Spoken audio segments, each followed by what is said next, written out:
Bienvenidos al módulo 3, Bases funcionales de neuroanatomía, de la maestría en evaluación y rehabilitación neuropsicológica. Comenzamos en la unidad 1, Fundamentos de neuroanatomía, en donde vamos a empezar hablando del desarrollo del tubo neural como origen del sistema nervioso humano.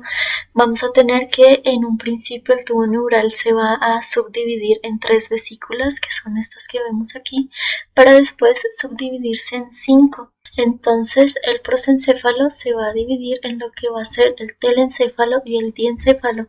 El telencéfalo va a dar origen a los hemisferios cerebrales, mientras que el diencéfalo va a dar origen a estructuras como la formación de la retina, parte de la hipófisis y la neurohipófisis, el epitálamo, el tálamo y el hipotálamo.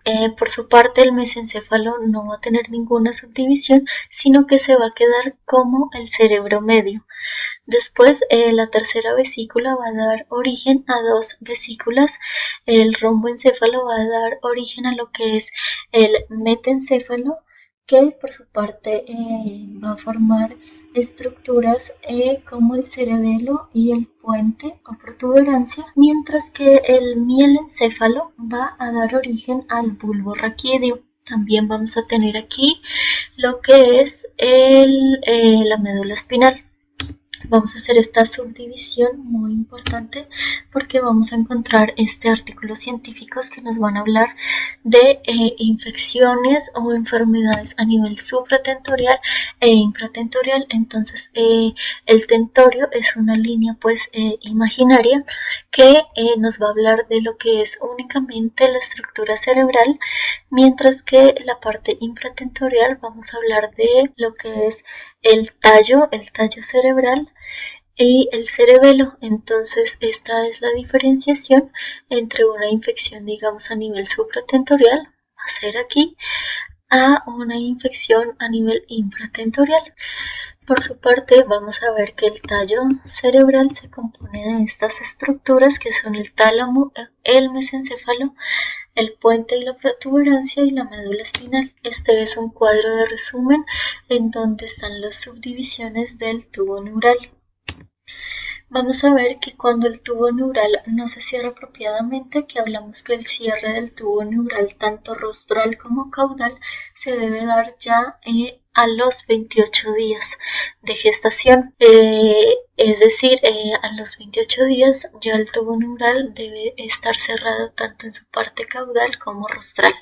En la parte caudal vamos a ver que sus defectos cuando no hay un cierre apropiado son la espina bífida, que son de diversos defectos como la espina bífida oculta, el meningocele y el mielomeningocele.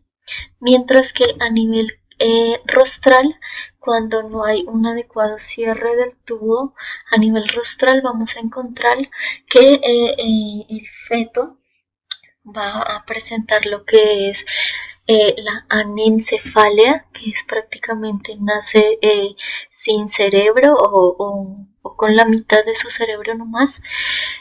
Vamos a encontrar el encefalocele, que es una protuberancia a nivel ya de esta zona. Hay una protuberancia y una patología relativamente nueva. Hay muy pocos casos, muy pocas investigaciones que se han dado de esta patología, que es la inencefalia. Vamos a pasar entonces a los diversos cortes cerebrales que podemos ver. Pueden existir. Está primero el corte sagital, que es un corte lateral. Podemos hacer una diferenciación de lo que es hemisferio izquierdo y hemisferio derecho. Vamos a encontrar después un corte coronal, que es enfrente, es como si pasáramos una plancha en el cerebro por enfrente de la persona, es un corte rostral.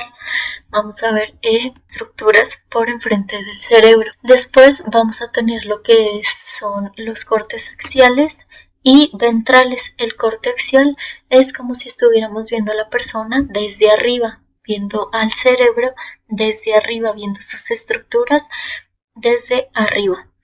mientras que el corte ventral es como si estuviéramos viendo el cerebro totalmente por debajo. Vamos a encontrar en este cuadro las subdivisiones de qué estructuras podemos ver dependiendo del corte que estemos observando. Pasamos entonces a las estructuras que dividen la neurona. Por aquí encontramos el cuerpo o soma, para después tener aquí las dendritas, el núcleo, el axón, que va a ser todo esto, el nodo de Ranvier, que va a ser unas estructuras pequeñas que se van a encontrar intercaladas entre las vainas de mielina, que van a ser estas de aquí, mientras que las células de Schwann son importantes en lo que es el desarrollo de todos los potenciales eléctricos y por lo tanto le van a ayudar a la neurona a realizar su función y en su crecimiento. Por último vamos a encontrar la terminal axónica, que va a tener una importancia en la sinapsis. Vamos a encontrar que tenemos neuronas multipolares, piramidales, bipolares y unipolares. En este cuadro van a encontrar un resumen de el tipo de neurona según su ramificación, su tamaño y la función que tienen a nivel tanto central como periférico. Vamos a pasar entonces a la membrana neuronal. Comenzamos explicando que la membrana neuronal tiene una bicapa lipídica, que es esta que está acá. Básicamente es una capa de grasa que va a proteger a esta membrana neuronal y vamos a ver que la membrana neuronal va a tener canales pasivos y activos. Los pasivos van a ser canales que siempre van a estar abiertos, mientras que los canales activos van a ser aquellos que solo se abren de manera transitoria por medio de moléculas determinadas o por medio de cambios en el voltaje de la membrana. Entonces el potencial de membrana se va a dar por dos razones o por dos fuerzas. Una es la fuerza de difusión y otra es la fuerza electromagnética. La fuerza de difusión es una ley que básicamente dice que las partículas que están concentradas se deben difundir, es decir, cuando unas partículas están concentradas van a tender a difundirse a donde haya menos espacio, es decir, a donde haya menos moléculas de las que están concentradas, es decir, como lo vemos aquí en la imagen, cuando tiramos algún líquido dentro de, digamos, agua, las moléculas van a tender a expandirse para tratar de quedar lo más uniforme posible. Entonces el potencial de membrana se va a dar o por esta fuerza de difusión o por fuerza electromagnética, que es cuando ya sabemos que los polos opuestos se atraen y mientras que los polos iguales se repelen. Entonces precisamente es esto lo que va a pasar a nivel electromagnético con pues el sodio, el potasio y el cloro cuando están dentro del potencial de membrana. Entonces vamos a tener que cuando compensar la filtración, la neurona desarrolló un sistema de transporte pues activo, que es de sodio y potasio, que es la llamada bomba de sodio y potasio, que se va a encargar de expulsar al exterior el sodio para que pueda entrar el potasio a la neurona, pues, y va a favorecer entonces la negatividad interior de la célula. Entonces así va a funcionar este potencial. Vamos a tener después las fases del potencial de acción, que aquí en esta imagen está pues muy bien explicado. Vamos a tener que en un primer estado la membrana está en reposo, después va a tener su fase de despolarización en donde los canales se van a abrir para después tener la fase de repolarización. Es cuando se van a desactivar o inactivar los canales de sodio y al igual que en el de membrana se van a abrir los de potasio para que la neurona quede entonces también en esa fase negativa. La última fase es la fase de hiperpolarización, en donde los canales de sodio entonces permanecen abiertos, mientras que los canales de potasio van a estar inactivos. Vamos a tener entonces después la sinapsis. Vamos a encontrar que hay sinapsis química y hay sinapsis eléctrica. La sinapsis eléctrica va a estar, digamos, de forma continua mediante la corriente local que está ocurriendo en el espacio extracelular.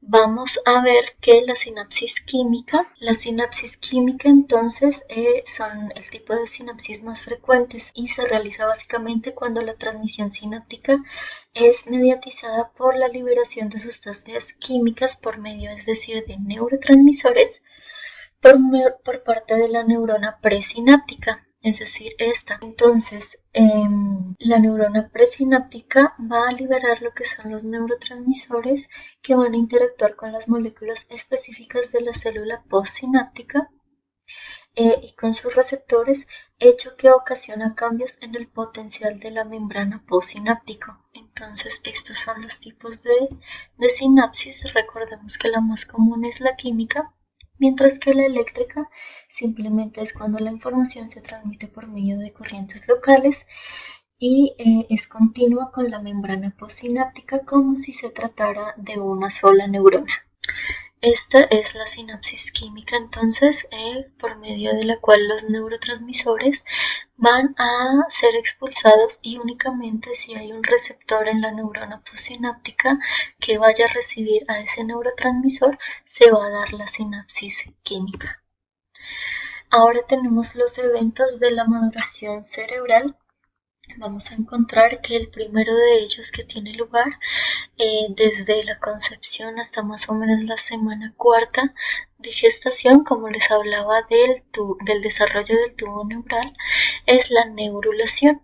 Después van a haber diferentes procesos. Aquí tenemos de acuerdo a la semana, incluso después del nacimiento, vemos cómo ciertos eventos todavía tienen lugar, como la sinaptogénesis, la eliminación competitiva o neuroapoptosis.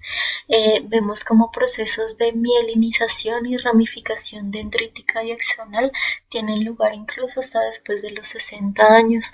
Entonces, como eventos neurotóxicos en la primera infancia, es decir, antes de los 6 años de edad, pueden repercutir pues tan negativamente en estos procesos de la maduración cerebral.